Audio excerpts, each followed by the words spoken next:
सर्वसामान्यांना न्याय मिळवून देणारे हक्काचे चॅनल DSP न्यूज लाईव्ह। संपूर्ण महाराष्ट्रातील बातम्यांसाठी चॅनलला लाईक करा, सबस्क्राइब करा आणि शेअर करा।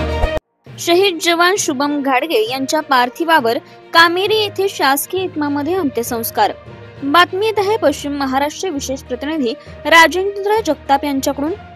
शहीद वीर जवान शुभम घाडगे यांच्या पार्थिवावर आज सातारा तालुक्यातील कामेरी येथे शासकीय इतमामध्ये अंत्यसंस्कार करण्यात आले। शहीद जवान शुभम घाडगे यांचे पार्थिव कामेरी गावी आल्यानंतर सार्वजनिक बांधकाम मंत्री छत्रपती शिवेंद्रसिंहराजे भोसले आणि मुख्य कार्यकारी अधिकारी याशिनी नागराजन यांनी पार्थिवावर पुष्पचक्र अर्पण करून श्रद्धांजली वाहिली। शहीद जवान शुभम घाडगे यांचे पार्थिव अंत्यसंस्काराच्या ठिकाणी आल्यानंतर आमदार मनोज घोरपडे, प्रांताधिकारी सुधाकर भोसले, तहसीलदार नागेश गायकवाड, गटविकास अधिकारी सतीश बुद्धे, जिल्हा सैनिक कल्याण अधिकारी सतीश हंगे यांनी पुष्पचक्र वाहून मानवंदना दिली। पोलीस आणि सैन्य दलाच्या जवानांच्या तुकडीने हवेमध्ये बंदुकीच्या फैरी झाडून आणि बँड पथकातर्फे अंतिम बिगुल वाजवून मानवंदना दिली। यानंतर तिरंगा ध्वज कुटुंबियांकडे सुपूर्द करण्यात आला।